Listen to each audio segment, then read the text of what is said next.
Michael adjusted his tie for the third time as he sat at the corner table of the quiet cafe his sister had insisted on setting him up. "You need to get out there," she had said at 58. He had convinced himself that chapter of his life was closed. Then she walked in. The woman had honey blonde hair that caught the afternoon light and moved with a grace that seemed familiar.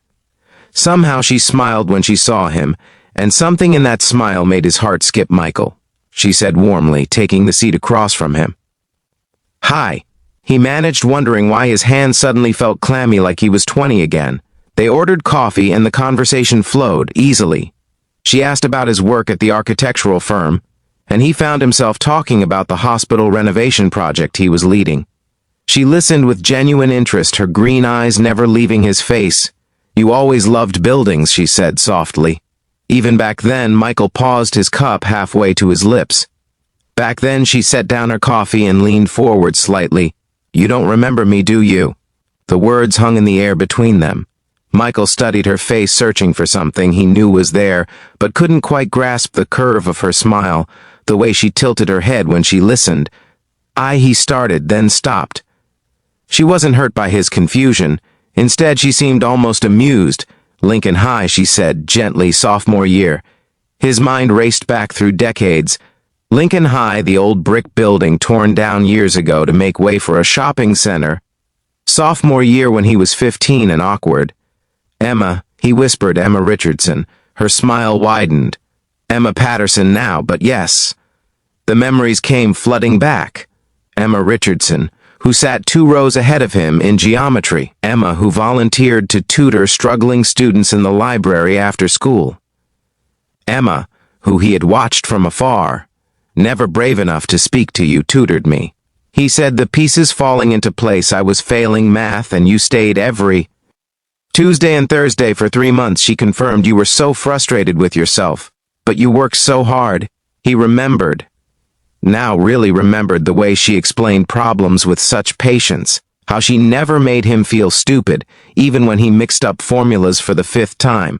The day he finally passed his exam, and she had given him the brightest smile he had ever seen.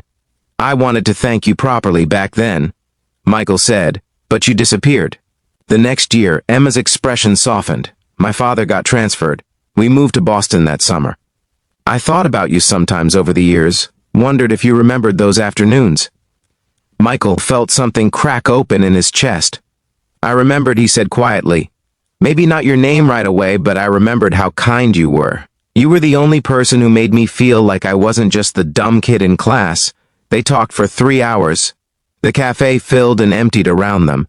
But neither noticed she told him about her marriage of 28 years that ended amicably, about her 2 grown children, about moving back to town after her mother fell ill. He shared his own story, a brief marriage in his 30s that fizzled out, no children, years of throwing himself into work, the loneliness he rarely admitted to anyone. "Why didn't you say something when we sat down?" Michael asked. Emma considered the question. "I wanted to see if you'd remember on your own," she admitted, "and I was curious about who you'd become. The boy I knew had such potential buried under all that self-doubt. And now," he asked, "now I see a man who designs hospitals to help people," she said, "who still has kind eyes, and who I'd very much like to have dinner with next week." Michael felt something he hadn't felt in years, hope, not the desperate kind, but the gentle kind that grows slowly. "I'd like that too," he said.